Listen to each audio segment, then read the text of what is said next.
बैतलहम के मैदानों में गडरिये रात सो रहे थे, सुना फरिश्तों की जुबान, पैदा हुआ है ख्रिस्त निदा।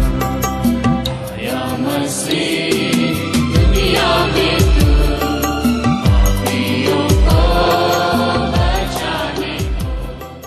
प्रभु यीशु मसीह के सर्वश्रेष्ठ नाम में आपका अभिवादन। पवित्र बाइबल के 130 भजन के 6वें वचन में इस प्रकार लिखा है, यहोवा सब पिसे हुओं के लिए धर्म और न्याय के काम करता है। धर्म और न्याय ये दोनों विषय राजा से संबंधित हैं।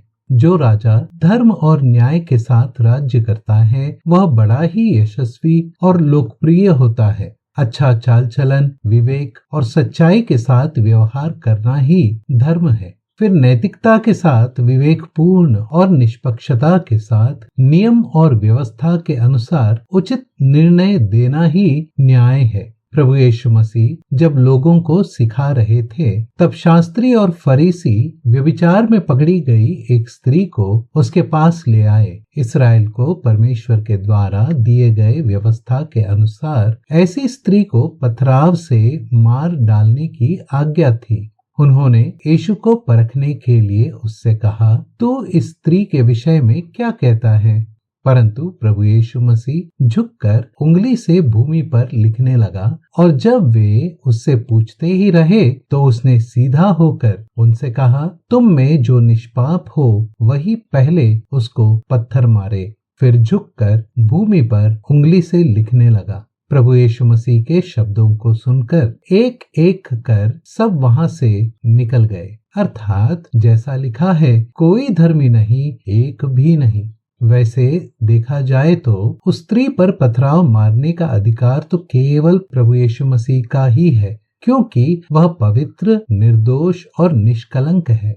वह स्त्री वहां जब रह गए तब उसने उस स्त्री से पूछा, हे नारी, वे कहाँ गए? क्या किसी ने तुझ पर दंड की आज्ञा न दी? उस स्त्री ने प्रभु को उत्तर दिया, हे प्रभु, किसी ने नहीं।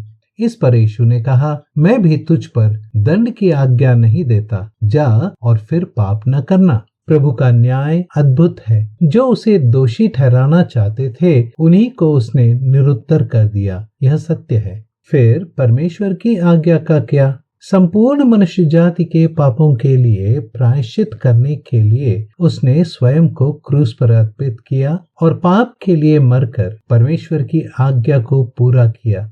सामर्थ के साथ वह जी उठा, इसलिए वह उस स्त्री से कह सका, मैं भी तुझ पर दंड की आज्ञा नहीं देता। उसने धार्मिकता के साथ न्याय किया। उस परमेश्वर पर विश्वास रखने वाले हरेक को पाप क्षमा देने का उसे अधिकार प्राप्त है। वह धर्म और न्याय के साथ राज्य करने वाला राजा है। उसके दंड से आप भी बच सकें। परमेश्वर आपकी सहायता करे। धन्यवाद।